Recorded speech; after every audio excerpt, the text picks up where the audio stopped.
From claims of healings and visions to the world's most inexplicable events, whether you're a believer or a skeptic, the truth is always worth the hunt. EWTN Radio presents The Miracle Hunter with Michael O'Neill.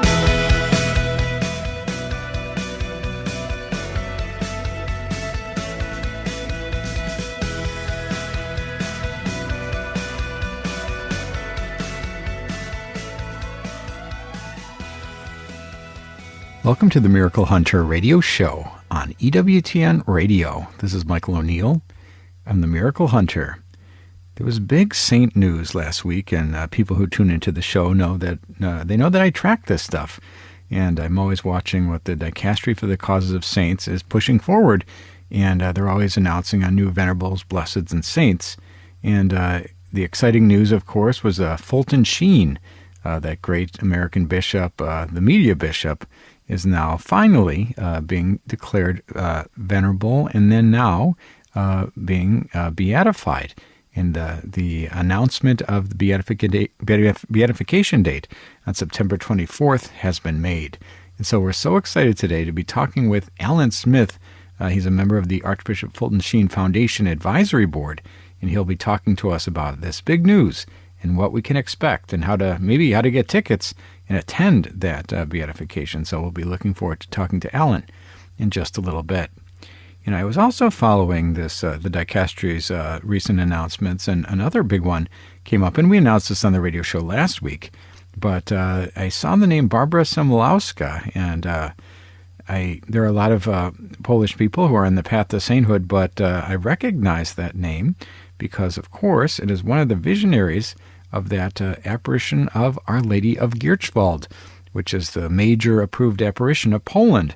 And we see that they're celebrating the 150th anniversary of those apparitions this year.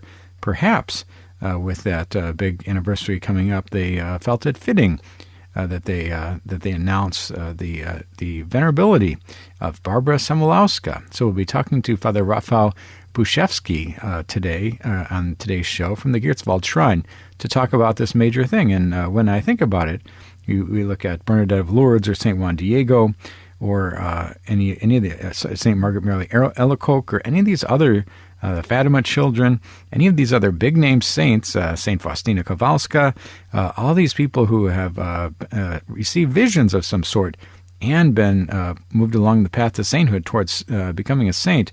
It's kind of big news, and so we'll be excited to talk to Father Rafal later in the program about this new development out of the Dicastery for the Causes of Saints. And check out my series, They Might Be Saints, which airs every week on EWTN. On Tuesday, April 7th, the episode on Father Al Schwartz will air. And that is Father Al Schwartz dedicated his life to working with the poorest of the poor, establishing youth programs and founding religious orders that still serve his worldwide mission long after his death. And if I remember, he has homes in Mexico, in Korea, the Philippines, and I've been to that Villa de las Niñas in Mexico. Absolutely an amazing place. The great work of Father Aloysius Schwartz, Father Al, continues on to this day.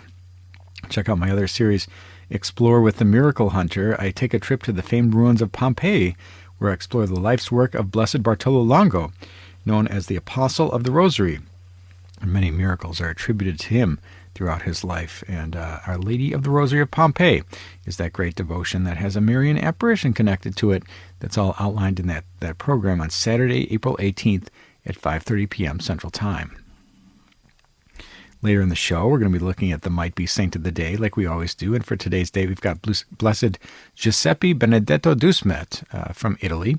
And the 365 Days with Mary project for today is Our Lady of Lucerne from Chapelle in Switzerland in the year 1871. And the question of the week, it's an interesting one. Someone writes in saying they had a true apparition of Mary, and what should they do next? I'll do my best to try to answer that one. And the miracle of the day from 1848, April 4th, Maria Domenica Lazzari was her last day on earth and also her last of her mystical experiences. So that's today's miracle of the day. We'll be talking about that in just a little bit.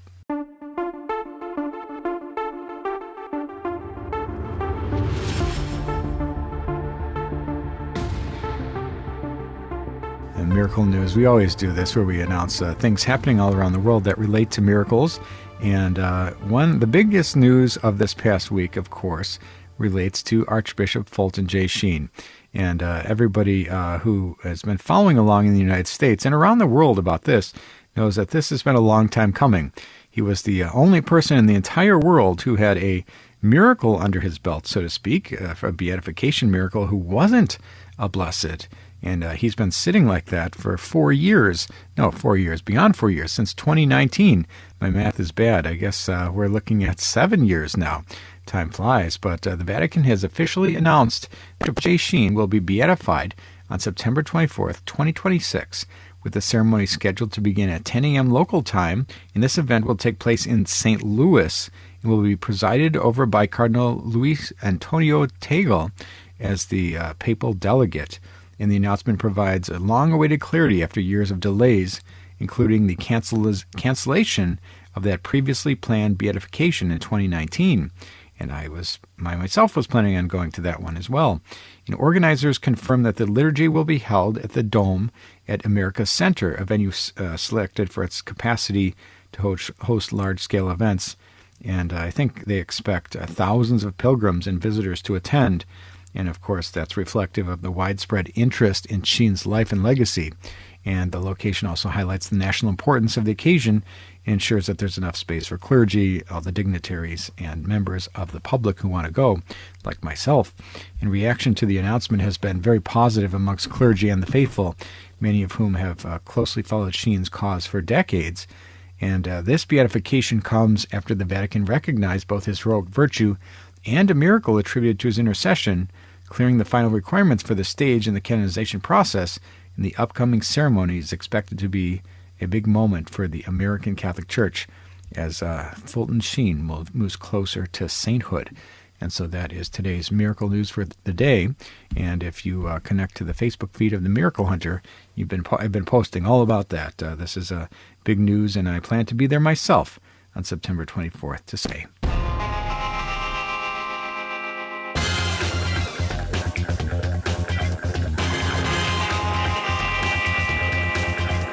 Let's take a look at Catholic Pub Trivia. We do this every week where we ask a trivia question and give out a prize to an emailer who writes in the fastest with the correct answer. And last week we talked about Boys Town and Father Flanagan. So the question related to that, and it was the 1938 film Boys Town won an Academy Award for Best Actor. What was the name of the actor who portrayed the real-life priest, Father Flanagan, responsible for founding the community depicted in the film? And the answer was Spencer Tracy. And that's a famous film, and he's a famous actor. So many people wrote in correctly with that answer. And the person with the fastest correct response, was Jesse Schulke, writing in with Spencer Tracy as the answer. So congratulations, Jesse. You are the winner of this week's Catholic Pub Trivia Contest. Now for this week, the question, we're going to, of course, ask about Fulton Sheen. And this is kind of a tricky one. Before becoming a nationally recognized television personality, what academic field did Fulton J. Sheen specialize during his doctoral studies in Europe, and at what prestigious university did he earn his doctorate? So we need two answers for this one. We need to know what is his degree in, and from what prestigious university did he earn this doctorate? And so, again, that's before becoming a nationally recognized television personality. What academic field did Fulton J. Sheen specialize in during his studies in Europe, and at what prestigious university did he earn his doctorate? If you think you know that answer and want to win the prize, the image of the faces of Mary, send me an email to questions@miraclehunter.com, and the fastest answer with the person with the right answer is going to win that prize. And answers and winners will be posted on the show page on miraclehunter.com. We need to take a short break, but when we come back, we're going to be talking with Father Rafal Przestrzelski about the declaration of Venerable for Barbara Samulowska, the visionary of Gletrzwald. Stay with us for that.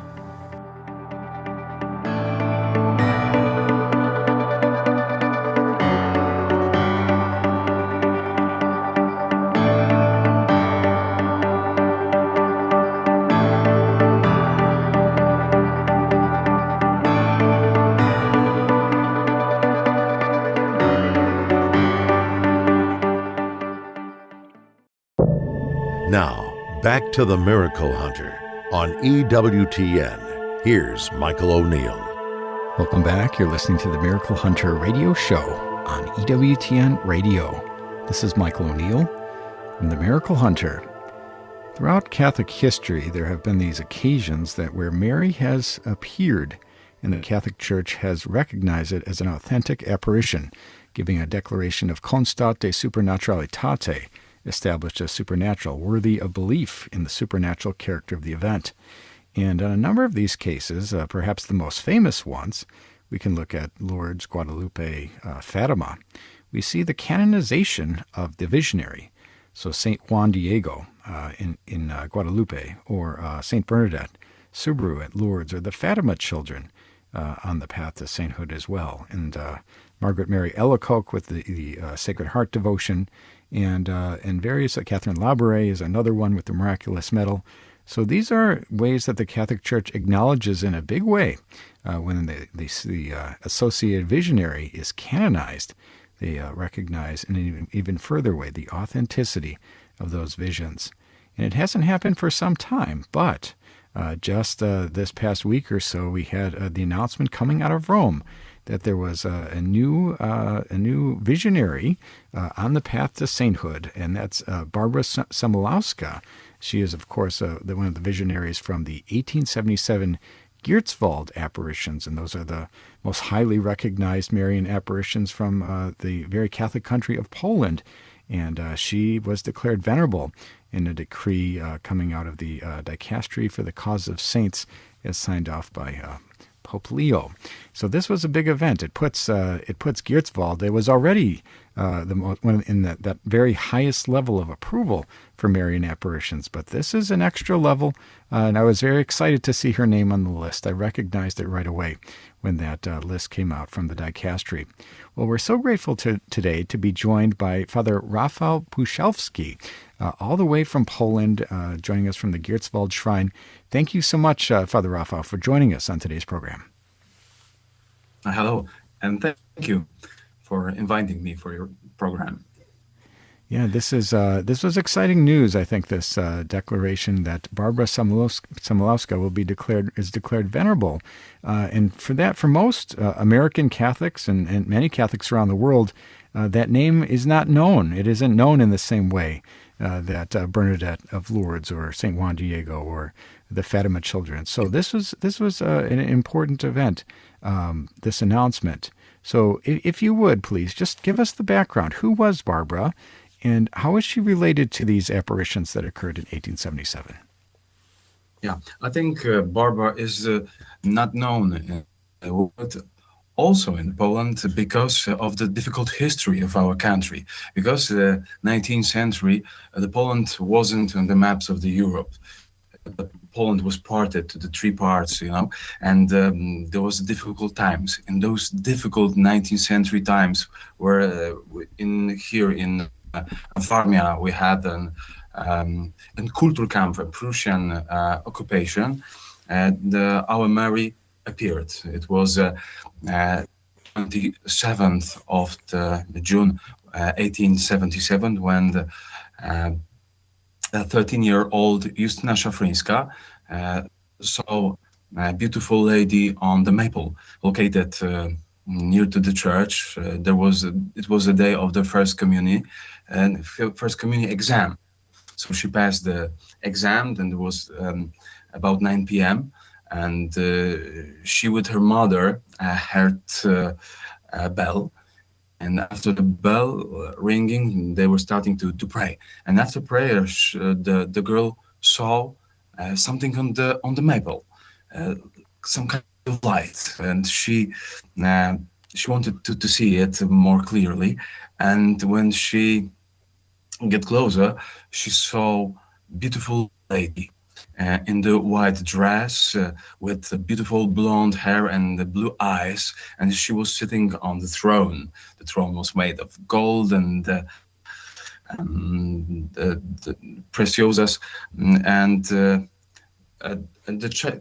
child was looking to the Mary about 20 minutes, and the parish priest August Weisser, who was German, saw her and asked what was going on, and she told him that she saw a beautiful lady on the throne, and he asked her to get back to the same place next day. So next day she came with her friends and also with the second visionary. Second visionary was Barbara Samulowska, who also saw the beautiful lady, but the second vision was a little bit different. Two girls saw, firstly, Our Lady, who sat on the throne, and two angels gave to Our Lady Jesus Christ, small Jesus, the child, Jesus, and this golden ball with a little cross. And after this, another two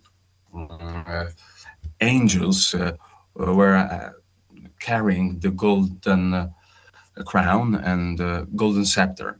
The Mary appeared like in the same way as on the painting that was in Gletrzwald's church. And the third day of vision was a little bit similar, but in the fourth day, the children asked a beautiful lady, as they called her, "What do you want for us?" And she said, "I want you to pray rosary." So her willing to pray rosary was her first and the most important thing to say for us, and also for Poles who was in the difficult time. Another day, so there was a fifth day of the apparitions. Children asked, "What's your name?" And the beautiful lady said, "I am the Immaculate Conception." It was very interesting for the parish priest, because how 12 years old and 13 years old children could know the dogma which was known in the Catholic Church for about 23 years. It was claimed in 1854, and so it was big revelation, and the information fastly get around the Polish people around the parts of the Poland. So the pilgrims were coming to the Gletrzwald to see what's going on, and they could ask Our Lady for important things that they wanted. So the first, I think, main question was if Poland will be free, and Our Lady said yes, but if the people will pray the rosary. And after that, they was coming to her and asking what we will have in the church if priests will go back to the parishes, because the parishes were empty. There were less priests, so difficult times. And Our Lady said that the priest will get back, but people need to penance, need to pray the rosary, they need to change their lives. So it was a very important information. Her ask to change the life, and the Poles were going to the Gletrzwald, and she also told something for the sick people, and that she wanted to come here to Gletrzwald, and they need to have the canvas with them, and she will help for the sick people who will use the canvas. And also, and the 8th of September, she blessed the water from the spring, perhaps from the source that was near the Gletrzwald, and she blessed this water, and she said that everyone who will come and drink this water will have the blessing that she will help to the sick people. And we also have lots of miracles here after this. But also the Satan was trying to disrupt this big thing of Our Lady in Gletrzwald. He was trying to be like Our Lady, so he tried to be like to make a revelation like Our Lady. So it's also interesting history. But in 8th of September, the children were very sad because children saw that there would be last days of apparition of Our Lady. They were sad, they were crying, and Our Lady said, "Don't be sad, I will always be with you." And I think it was very important information for also in this time. So now we are getting closer to 150 anniversary of the revelations, and I think it's very important that Church give us this big sign that Sister Barbara Samulowska is now the venerable servant of God. After the revelations, the apparitions of Our Lady, she, Barbara, and Justyna, they joined to the Daughters of Charity of St. Vincent de Paul, because they couldn't be here in Gletrzwald for longer time, because the Prussian government was interested in their lives, so they were in danger. So they firstly, after the apparitions, was in Lidzbark, and then in Pelty, in Chełmno, they were getting prepared to be mature. You know, they were in school, and when they passed the 18s, they decided to join to the Daughters. And after the postulate in Chełmno, they moved to novitiate in Paris, in Rue de Bac. After 11 years in the Paris, Sister Barbara, who in 1889 called her eternal perpetual vows, and she moved to Guatemala, and then she was working, serving to the people of Guatemala. She was a nurse in three hospitals. Also, she was working in orphanages, and also she was a principal for the another novices and postulates. So she was working in Guatemala for 54 years, very long history. There was also epidemics and earthquake in Guatemala. So she was helping to the poor, to the people that were,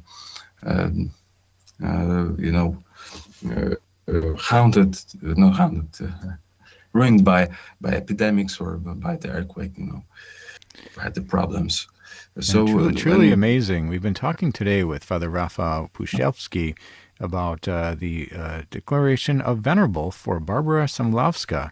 And we see that this history is amazing, going from a Marian visionary to a daughter of charity, and then going to Guatemala there and serving the poor people there in very important ways.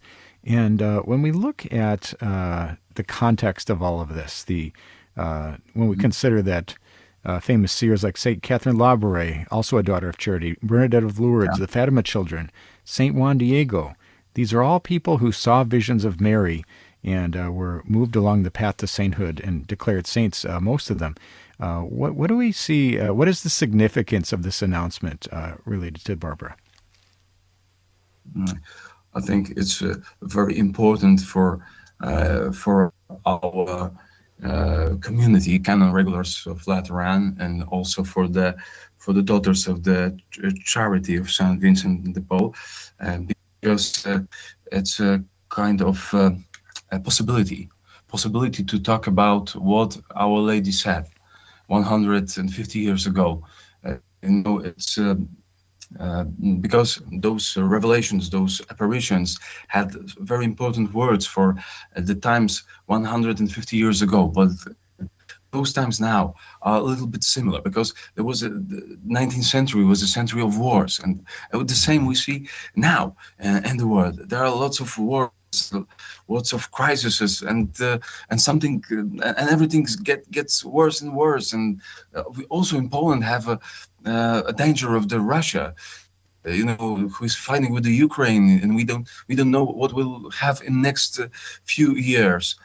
So I think it's significant. It's significant now that Church focus our side for the Barbara, who was the visionary, because Our Lady said very important things, and we in Poland, and I think in the whole world, we must back to those words that Our Lady said, and they're actual, very actual now, I think. Wonderful. That is correct. These words are as true and as important today as they were 150 years ago. Well, we're so grateful to you, Father Rafal Przestrzelski, joining us from Gletrzwald, talking to us about this exciting announcement that Barbara Samulowska, the visionary at Gletrzwald, was declared venerable, moving along the path to sainthood. And I'm quite sure that the reaction there at the Gletrzwald Shrine to this news has been overjoyed. People there must be so excited to see the visionary moving along the path to sainthood, and just in time for this 150th anniversary of the apparitions from 1877. I know that Pope Leo may be coming there to your shrine to visit. We hope for that, and I hope myself that I'll be able to attend the 150th anniversary as well. So we're so grateful to you, Father Rafal Przestrzelski, for joining us on today's program. Thank you very much.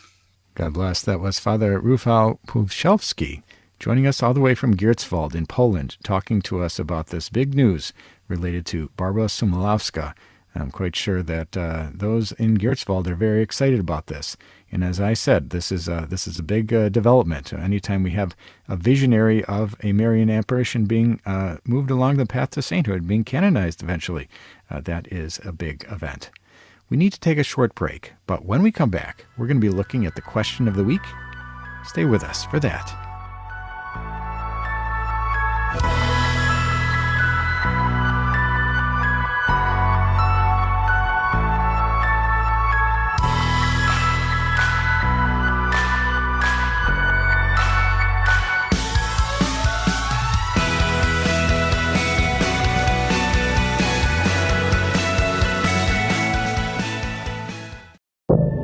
Now, back to the Miracle Hunter on EWTN. Here's Michael O'Neill. Welcome back. You're listening to the Miracle Hunter radio show on EWTN Radio. This is Michael O'Neill. I'm the Miracle Hunter. Hey, I love getting your questions. People write in from around the world with questions about miracles happening in today's world and those that have happened centuries ago. And, I love answering questions, and I do it every time I give a talk. I travel around the country and give 10 to 20 talks a year at different Catholic shrines or parishes or conferences. And I'm always talking about miracles, whether it's the miracles of the saints or the miracles of Mary or Eucharistic miracles or how the church looks at miracles. But people can invite me to speak at their event if you go to miraclehunter.com and click on the contact tab and send me a message that way. And maybe I'll be speaking at a parish or place near you sometime soon. And so, but a lot of the questions I get are from the email inbox. And once in a while, I get a really interesting one. They're all interesting, right? But this question came in from Ashley. She says, "Dear Miracle Hunter," and I'm going to summarize. It was a long email, but the summary is, "I think I had a true vision of Mary. What do I do next?" From Ashley. Well, thanks, Ashley, for your email. And I will respond to your email, but I think it's an interesting one because when I did that cover story with National Geographic about Mary, the most powerful woman in the world, it was one of the most incredible projects I've ever worked on, and spent so many months trying to do my best to have that be the best possible magazine article. And I was so proud of it, and that map that they did based on my Miracle Hunter data was amazing. But one of my favorite parts about it was, that map had, the thousands of different cases of Marian apparitions throughout Catholic Church history.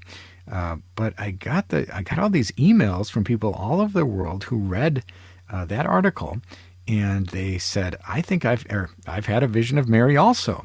And these aren't the kind that Fatima, Lourdes, or Guadalupe, where the Catholic Church is going to investigate and approve, but so many people had their own experiences with Mary. And so I thought that was so fascinating that was the case. And so this question from Ashley says she thinks she has a true vision of Mary. What should she do next? And it's a good question. The Church has sort of changed its rules about how it investigates Marian apparitions. And to be honest, it sort of pains me to say this, is that since this rule change of 2024, the Catholic Church no longer approves Marian apparitions as supernatural. In the long-standing history of the Church, they would give these judgments in Latin of constate supernaturalitate, establishes supernatural, which really meant it's worthy of belief. It is definitively a supernatural event according to the Catholic Church. Well, they don't do that anymore. They just say that it is safe to believe in it. And so they never really stick their necks out anymore and say a true apparition has happened. Even though Pope Leo wants to visit Fatima and Gletrzwald in Poland for the 150th anniversary. And so he's definitely a believer in Marian apparitions, and as the Pope he should be. But there's no path forward really for the investigation of Marian apparitions going forward. Maybe that'll change someday. Maybe it won't, but Ashley's question is, if she has a true vision of Mary, what should she do? The very basic answer, of course, is that if it's something that's helpful to your life of faith personally, you should embrace it, and you should perhaps talk to your friends who might be open to hearing you tell about your experience. And if it increases your life of faith and improves your connection to Jesus, then it's something good. And it's something that you can revel in, you might say. But as far as the Catholic Church conducting an investigation, we shouldn't hold our breath for that. And so I think that if you did want to talk to somebody, of course, many saints and mystics and otherwise throughout the history of the Catholic Church have had spiritual directors.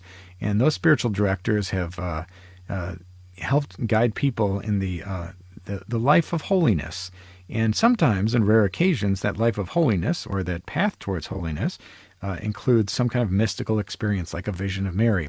And so that spiritual director is the actual person who you'd be telling about this. And he would give you sort of a judgment or guidance on what to do next. But like I say, the Catholic Church doesn't investigate these anymore. And so even in these famous cases like Catherine Labouré, who talked to her spiritual director about the design for the miraculous medal. And at first he was skeptical, of course. And in all the stories in Lourdes, the priest there, he was skeptical of Bernadette of Lourdes at the beginning. And even the children at Fatima, they're always skeptical. Even Juan Diego, when he tells the bishop-elect Juan de Zumarraga, about his vision, the bishop says, "Come back and show me some proof." So they're always skeptical, but it's always worth having somebody close to you in your spiritual life, like a spiritual director who could give you some feedback. And if it were merited, then it would be advanced along to the bishop. And again, the bishop isn't going to approve it as supernatural because he can't anymore, and it's not going to be forwarded to Rome because they don't approve anything as supernatural. But if it's something that's important to you to talk about, you would talk to your spiritual director, and you can talk to your local parish priest for some guidance on how to set that up. Thank you, Ashley, for your question. If you have a question for the Miracle Hunter, you can send me an email to questions@miraclehunter.com, and maybe we'll be reading your question on the air next week. Let's take a look at the 365 Days with Mary project. We do this every week. where we look at a Marian devotion of the day as it lines up exactly to the day's date. We all know Fatima May 13th, or Guadalupe December 12th, or Lourdes February 11th, but believe it or not, there's a different Marian devotion that lines up to each and every day of the calendar year. And so I bet you haven't heard of this one, Our Lady of Lausanne from Chapelle in Switzerland in the year 1871. So the story goes that Mary appeared twice to 21-year-old Marie-Françoise de Colterle, and the seer was seriously ill from birth and continuously suffered. On April 4th, 1871, the Heavenly Mother appeared for the first time and urged her to devote her life and sacrifice to the expiation and the service of Jesus Christ and the salvation of souls in the world. And the second time she appeared on May 9th, 1872, she was wearing a white dress with a crucifix on her chest, and heralded the end of her sufferings and her passage into the heavenly world with the promise of an infinite reward and eternal happiness. And that's Our Lady of Lausanne from Chapelle in Switzerland in the year 1871. For more information on this fascinating devotion, or any of the hundreds of other Marian apparitions from around the world, you can connect to the website 365dayswithmary.com. You can pick up the book. You can download the free app from the iOS App Store, or you connect to the Facebook page 365 Days with Mary, where you get a different Marian devotion each day of the calendar year. And let's take a look at the miracle of the day. Each day we try to line up exactly on the calendar to some miracle in history. And there were Marian events at Capriano closely associated with the mystical life of Maria Domenica Lazzari, when extraordinary experiences began in 1833 with reported apparitions of the Blessed Virgin Mary. And these encounters marked the beginning of a life defined by intense spirituality, suffering, and devotion. And over time, Lazzari became known for her phenomena, such as the stigmata and her ability to live for years sustained only by the Eucharist. I think they call that inedia, drawing pilgrims who sought spiritual guidance and witnessed what they believed to be signs of divine grace. Now, part of her story is the profound role of suffering in the form of participation in Christ's passion, and she was confined to her bed for more than a decade. Lazzari's condition was accompanied by mystical experiences, visions, ecstasies, awareness of spiritual realities beyond normal sight, and many who visited her reported conversions or deepening their faith, reinforcing her reputation as a living saint, you might say, or witness to the power of Marian devotion. And on the date of April 4th, 1848, is particularly important to understand her life and this phenomena. It's traditionally regarded as both the day of her death and the moment of her final mystical experience, when her lifelong union with Christ reached its culmination. And this makes April 4th not merely a historical endpoint, but a meaningful anniversary for people who are devotees of these Marian apparitions. And that is Maria Domenica Lazzari on April 4th, 1848, with her last supernatural experience. Let's take a look at the sainthood news. We do this every week, where we talk about those people on the path to sainthood. We talk about servants of God, venerables, blesseds, and saints before they get to be saints. And on Monday, March 23rd, Holy Father Pope Leo received an audience Cardinal Marcello Semeraro, the prefect of the dicastery for the cause of saints. And during this audience, the Pope authorized this dicastery to promulgate a decree regarding the heroic virtues of the servant of God, Maria Belén de Corazón de Jesús Romero Algarín, the professed nun of the Congregation of the Handmaids of the Divine Heart, born in 1916 in Sevilla, Spain, and died in 1977 in Sanlúcar la Mayor in Spain. And that is the sainthood news for today. She's currently a venerable, but with one miracle, she will go on to be known as Blessed Maria Belén del Corazón de Jesús Romero Algarín. That's a mouthful, but she is today's sainthood news. And the might be saint of the day. We always try to find somebody who his death anniversary or feast day lines up exactly to the day's date. Today's date, we've got Blessed Giuseppe Benedetto Dusmet, born on August 15th, 1818, in Palermo, in Sicily. And he was born to the Sicilian nobility, the son of Marquis Luigi Dusmet. And he was educated at the Abbey of San Martino delle Scales. When he was 5 years old, he was a Benedictine monk. He made his formal vows in 1840 at the Abbey of Monte Cassino. I've been there. He's a teacher of philosophy and theology in Benedictine houses and ordained a priest in 1842, became a prior in 1850, and another prior and an abbot, 1852 and 58, and the monastery was later confiscated by the state soon after the founding of the Kingdom of Italy.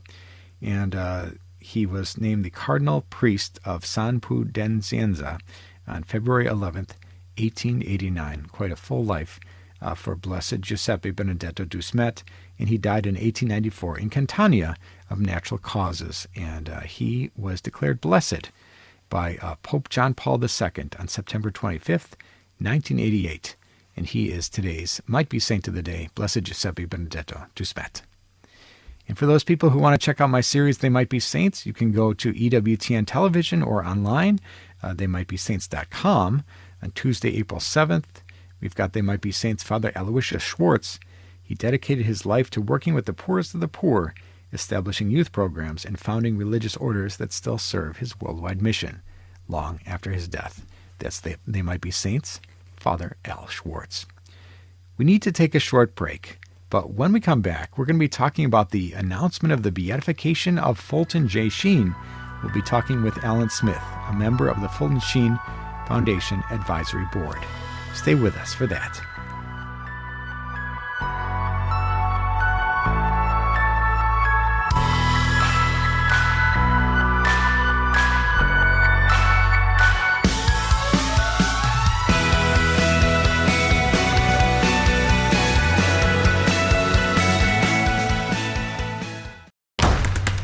Now, back to the Miracle Hunter on EWTN. Here's Michael O'Neill. Welcome back. You're listening to the Miracle Hunter radio show on EWTN Radio. This is Michael O'Neill. I'm the Miracle Hunter. Well, it doesn't happen very often that right here in the United States that there is the beatification of a saint. And that happens so very rarely throughout the history of the United States. And one of these very rare moments in Catholic Church history and American history is happening during this 250th anniversary year for the United States, and that is the beatification of Archbishop Fulton J. Sheen, which was just announced that it'll occur on September 24th in St. Louis. So this was big news, and this is something that people have been hoping and praying for some time after that 2019 cancellation of the previous beatification in Peoria. So this is a long time coming now, and there are so many people around the United States and around the world that are excited about it. Well, we're excited today to be joined by Alan Smith. He's a member of the Archbishop Fulton Sheen Foundation Advisory Board. You might also know him for his books, his anthology books that are available on EWTN, our religious catalog, and his website, bishopsheentoday.com. Welcome to the program today, Alan Smith. Oh, it's always great to be here, and we are going to be talking about one of our favorite saints to be, of course, Blessed Sheen. He'll be called in a few months' time, and so happy to give an update and to share your joy with our listening audience. Absolutely, and I'd love to get sort of the insider view from the Sheen Foundation and the cause itself. This was big news that was announced, and hey, maybe it took an Illinois Pope to push Sheen's beatification ahead, but we'll take it, right? This is exciting. I'm a Chicago guy myself, so I'm happy on both accounts for that. But what was it like hearing the news? How did you first learn the news that Bishop Fulton Sheen was going to be beatified? Well, we heard from the Vatican. We had, of course, corresponded with them for months and months, always, dialoguing, just making our intentions clear that we were ready, willing, and able. And I knew there was, different obstacles to overcome here in America with the church. And we knew that those obstacles would be removed in time. And so we just patiently waited, and we heard through, the dicastery of saints that, again, everything was clear to, of course, move forward. And, so we got the yes from the Vatican, which is nice. But then there was always the date of what date do we choose? And the Vatican has to send a papal delegate to the event. And so we proposed 4 dates to them. And then they said they would get back to us with a date that worked for them as far as sending their delegate. And that was the date that was chosen, September 24th, 2026. And so again, that was kind of nice to hear that from them directly, giving us the go-ahead. And we had mentioned about St. Louis being one of our preferred locations because it is in the Midwest and it does has a stadium that can seat 80,000 people. And so Bigger again, than Peoria, that was for all. sure. Yeah.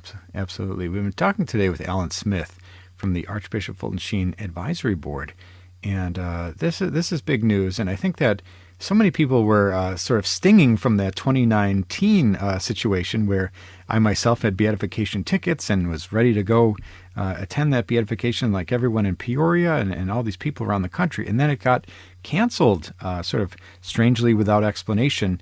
Was there any sort of resolution to what happened or some understanding of how we had to wait 6 years now, since 2019, for this new beatification date to happen? What changed between now and then?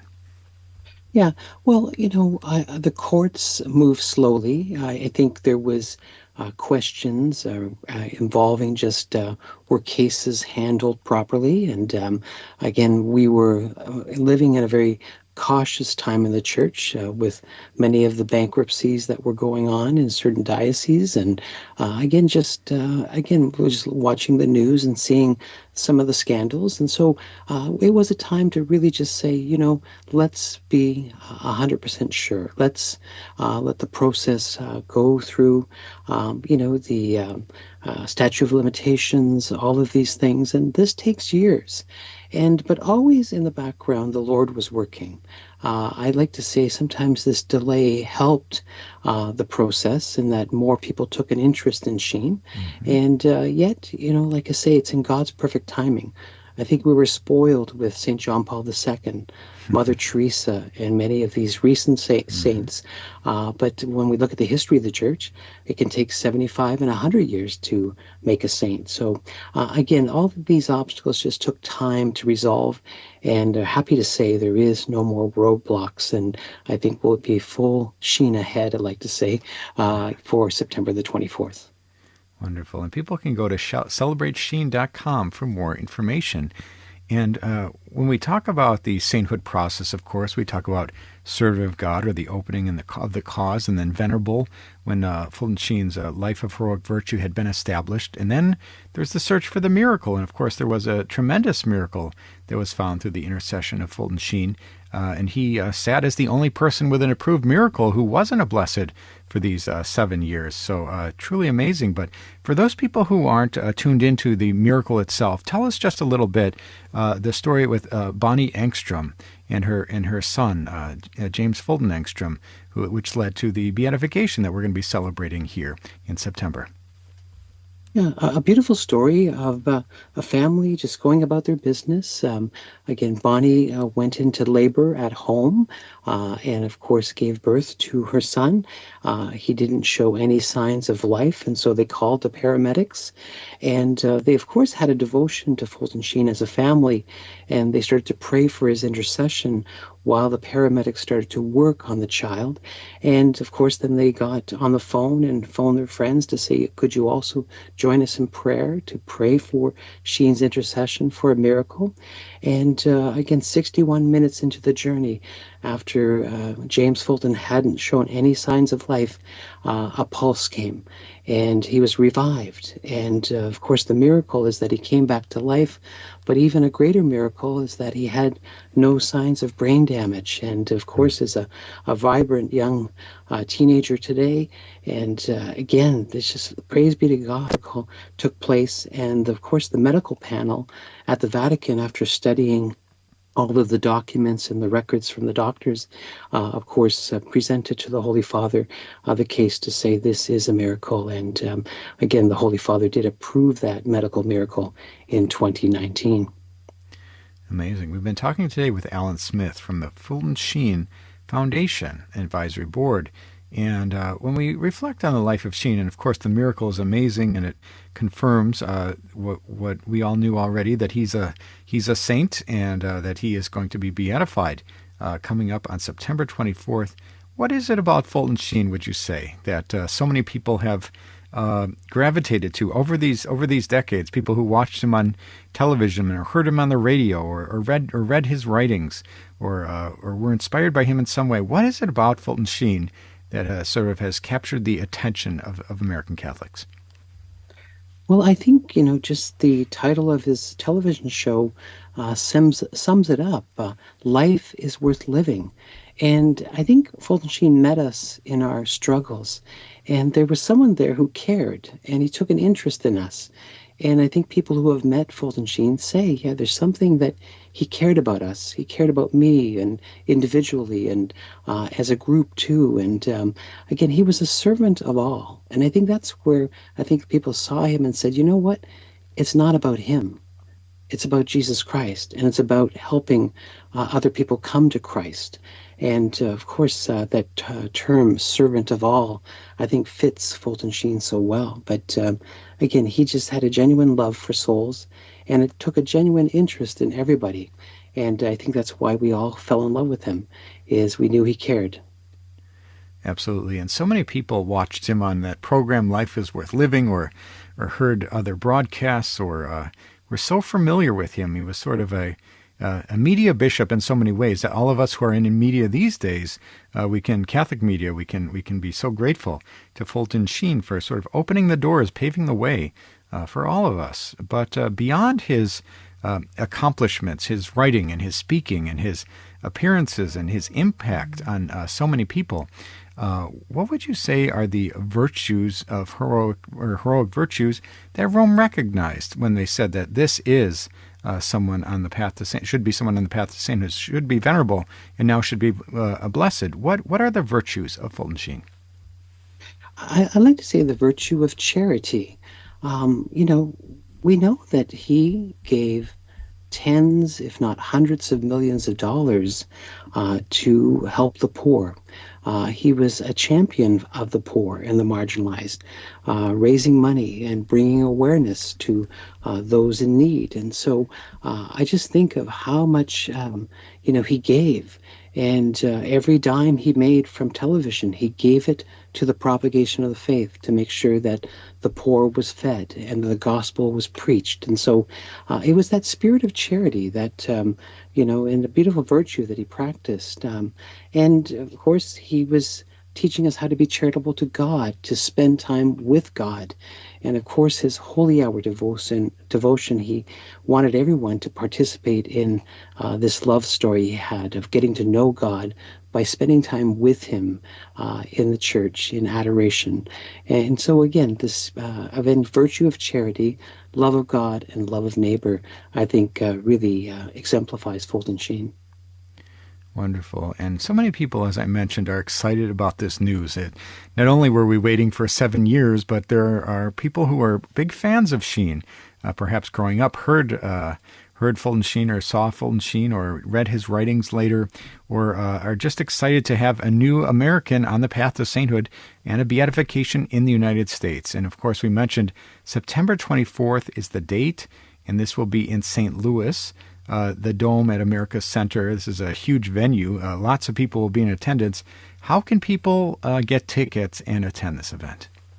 Yeah, so they can go to the website, celebratesheen.com. And again, that's celebratesheen.com. And there will be, again, a tab that will direct you to where you can purchase tickets. And again, those will be available in the near future. And of course, there's events being held in Peoria all week, the week of September 20th to 26th. There'll be a celebration of Sheen's ordination to the priesthood. There'll be masses of Thanksgiving.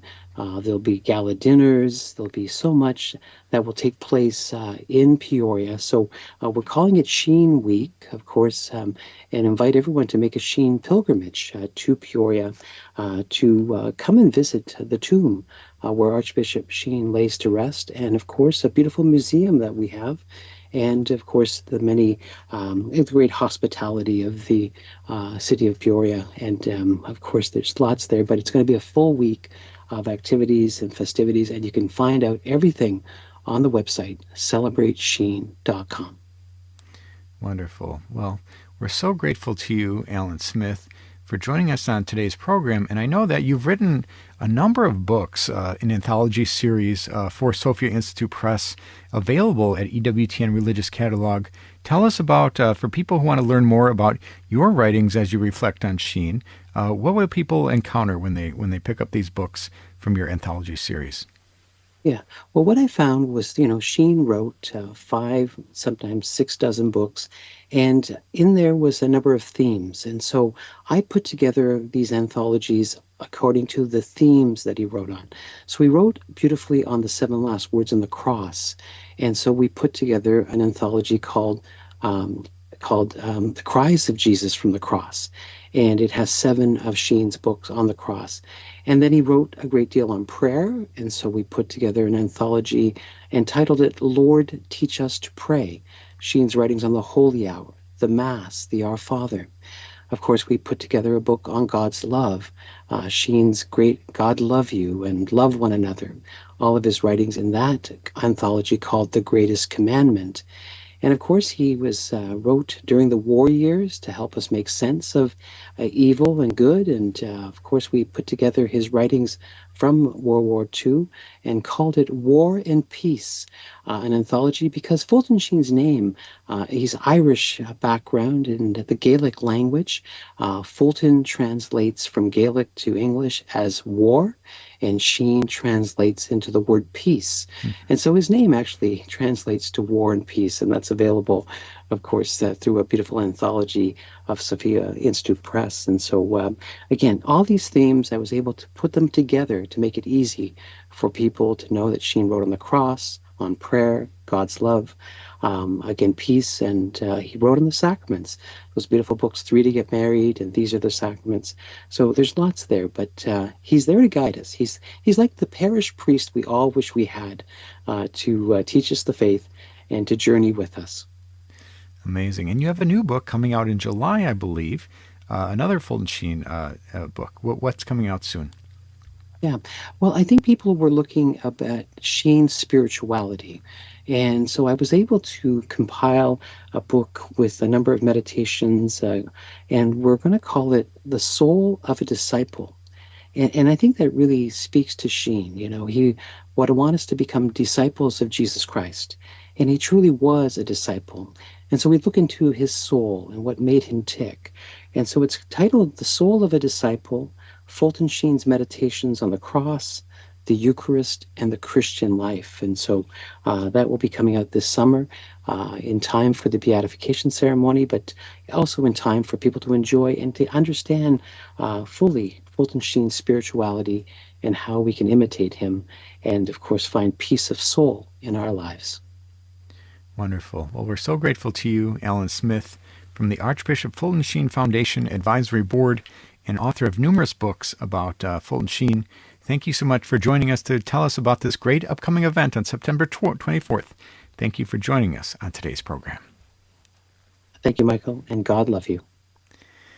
That was Alan Smith from the Archbishop Fulton Sheen Foundation talking to us about this upcoming beatification on September 24th in St. Louis. I'll be so excited to be there myself. And that's all the time we have for today's program. If you missed any of this episode or want to catch up on past episodes, you can go to EWTN.com/radio, check out the audio archives, or download the free EWTN app. I'd like to thank our guest today, Father Rafal Przestrzelski, and from the Gletrzwald Shrine, talking to us about Venerable Barbara Samulowska, and also Alan Smith from the Archbishop Fulton Sheen Foundation Advisory Board, talking to us about this amazing news of the beatification of Fulton J. Sheen. Check out my series, Explore with the Miracle Hunter, on Saturday, April 18th at 5:30 p.m. Central Time. I take a trip to the famed ruins of Pompeii, where I explore the life's work of Blessed Bartolo Longo, known as the Apostle of the Rosary, performing many miracles throughout his life. And I'd like to thank you for joining me today on Miracle Hunter, where from claims of healings and visions to the world's most inexplicable events, whether you're a believer or a skeptic, the truth is always worth the hunt. Talk to you next week.